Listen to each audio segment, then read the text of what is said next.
Exdirector ejecutivo de la Sociedad Interamericana de Prensa asegura que es crítico el panorama para que los periodistas en América Latina ejerzan la profesión.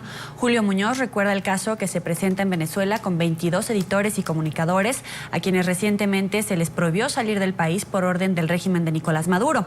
Muñoz hizo un llamado ante las trabas que encuentran los reporteros y afirma que estos obstáculos por parte de los gobiernos que rechazan la crítica no deben presentarse.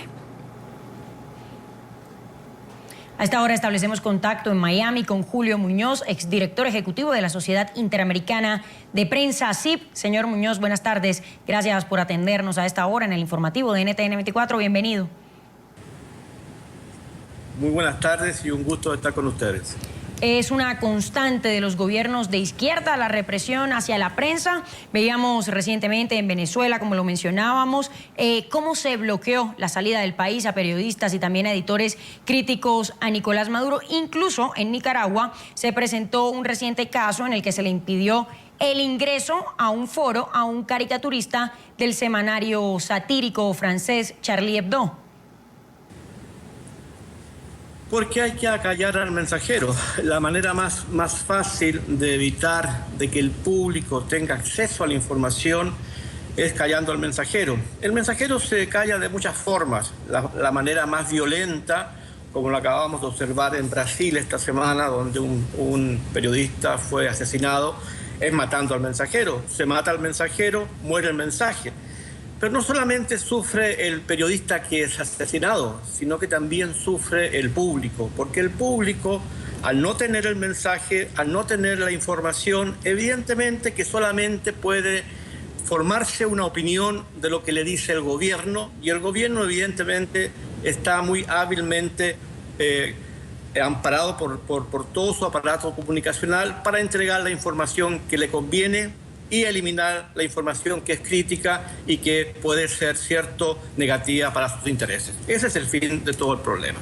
¿No hay una paradoja en los gobiernos que dicen ser democráticos, mantener silencio frente a la opresión que hay en otros países contra los periodistas críticos e independientes? Evidente, los gobiernos se mantienen muy cautos en este sentido. Y hemos observado, en los últimos meses, cómo, por ejemplo, un grupo de expresidentes levantaron su voz para criticar lo que ocurre en Venezuela, uno de los países donde más amenazada está la libertad de expresión. Pero ¿qué pasa, me pregunto yo, con los países que se dicen democráticos, que se dicen defensores de la libertad y de la democracia? ¿Por qué no critican o por qué no intervienen? Evidentemente que todos dicen o sacan a relucir la ley de no intervención, pero los derechos humanos no tienen límites. No podríamos decir que por la ley de no intervención no deberíamos criticar a esos gobiernos que, amparados por la fuerza de leyes y amparados por una prepotencia contra los medios de comunicación, eliminan el mensaje. Evidentemente que allí está el problema. El problema es que los gobiernos democráticos de América Latina, que se dicen democráticos, que se dicen defender la libertad de expresión, se quedan callados ante esta absoluta prepotencia de gobiernos que no respetan los derechos humanos y no respetan la libertad de expresión.